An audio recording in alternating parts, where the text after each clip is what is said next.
All right, Drake Riggs here at Sanford MMA in Coconut Creek with Mr. Rory MacDonald.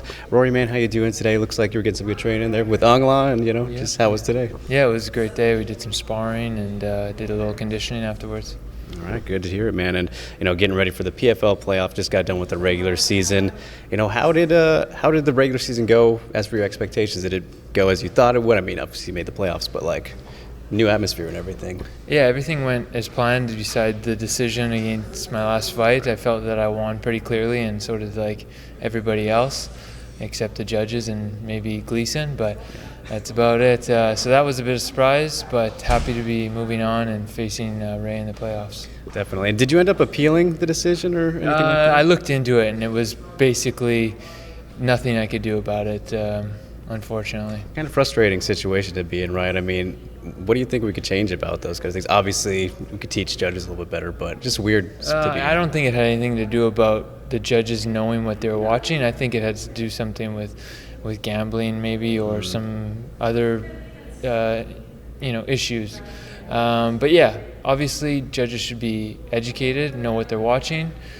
But besides that, I think that they should be held accountable for what they're doing, and maybe a board or something that reviews decisions like that. So people, if they continue to, do a bad job, they lose their job, So I think, some accountability would be good. Yeah, hard to disagree, man. And, last time we caught up was Bellator 220 when you defended the title against John Fitch. And, obviously Bellator's tournament and PFL's is different, but was it nice to kind of go through, that experience before going into this one? Yeah, I guess they're totally different. I mean, I guess it did prep me to have a busy schedule, but, PFL, it's a little bit faster pace. It's 4 fights in a row, training camp after training camp. So a little bit different, preparation. Mm-hmm. And, what prompted the move to Sanford? I'm just curious, because TriStar, everyone knew you from being the TriStar guy kind of. And now we're here, obviously a great gym and everything, but what specifically, led to the move? Well, it was basically COVID. COVID shut down our province in Canada and Quebec. And they didn't want anybody training, and so it was very difficult to get ready for a fight. So obviously Florida was wide open, and I had come down to Hard Knocks actually just before Sanford. They opened Sanford, and I really liked the atmosphere, and that was like a month before COVID hit. So I'd wanted to always come back, and then it just had happened to work out. I talked to Henry and the coaches, and they welcomed me in to do my training camps, and it's been awesome. Yeah, man, I can imagine. And, once you can, maybe you're still going to work with Faraz a little bit, because I'm sure you guys are still close, right? Oh, yeah, I'm still working with Faraz and even my coach David Lee at Toshido MMA, but it's just basically due to the tricky right now, the COVID stuff, But yeah, Faraz has been in my corner, for both of my last fights. Mm-hmm. Yeah, definitely. And so, getting ready for Ray Cooper here, which is a guy I'm sure you imagine crossing paths with eventually in the PFL, but now it's going to happen. So, just what are your thoughts on him and getting him right now? Perfect timing, or just how's it look to you? Yeah, I think it's great. I figured we would definitely see each other at some point in this season. So I'm more than ready to take on Ray. I think he's a good competitor. He brings ferocity into the cage, and I'm looking forward to compete against him. For sure. And, we spoke to Magomedkerimov yesterday as well, won the last seasons. And, was very respectful of you, but he's interested in fighting, of course, because, bigger name and everything. But are you looking kind of ahead a little bit and hoping, maybe if he can get him in the finals?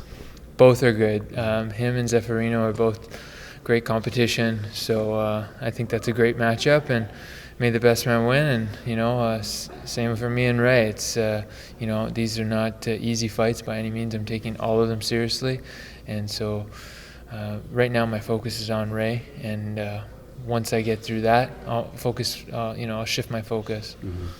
And Rory, you've had a great career so far, and plenty of wars and big fights that you've been in, and gone through a lot, sort of, especially with we've had all to adjust to the COVID stuff and all that. But mentally for you, how's the mental strength currently? Just How's it changed over the years? Where are you at in terms of mental strength, would you say, personally? Well, right now I'm all in. I left my family to come here and prepare for this fight.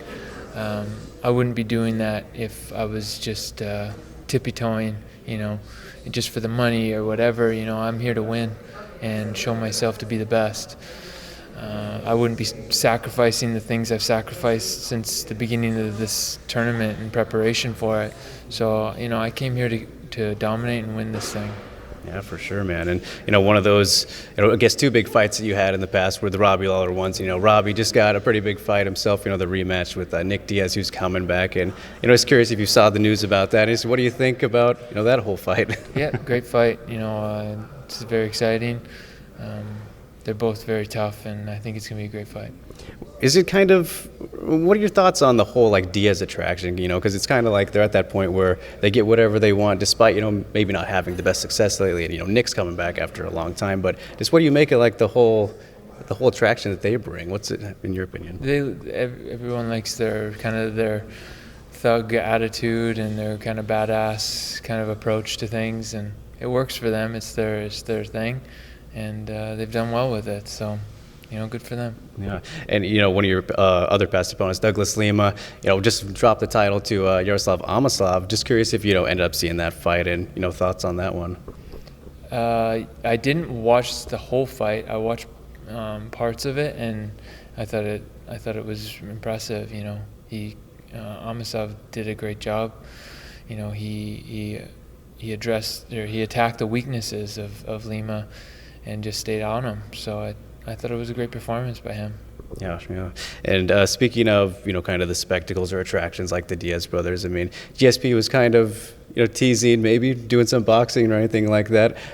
Just curious, what do you think about that whole thing with fighters kind of trying to, do more stuff like that, and, GSP in particular? I'm sure you guys still talk a little bit. I think it's just, the people are trying to make money, and they see that, a lot of fighters are getting paid well, and all the power to them. For years, MMA athletes are underpaid, and I think it's a good thing that if they could take advantage and get paid for, their hard work, I think it's a good thing. For sure, man. And, GSP also a guy who's dabbled into acting a little bit. And, have you ever thought about trying to do that kind of stuff? I know you said all in just now, but any other side things that you've thought about? Not acting. It's just not my thing. I'm not into the whole Hollywood thing, and I don't know. Not really. Just focus on fighting for now. All right, of course, man. And last thing I'll leave you with is, if you didn't get into fighting, though, what do you think that you would have ended up doing? Oh, tough question. And to be honest, I've been doing this since I was 16 years old professionally, and before that I was training to be a professional as a young teenager. So it's pretty much I've dedicated my whole life to this. So it's hard to imagine myself anywhere else. Oh, hey, you made it to the end. Thanks for watching. Really appreciate it. If you like this video and want to see more like it, give it a like and maybe subscribe if you haven't already. Until then, we'll see you next time.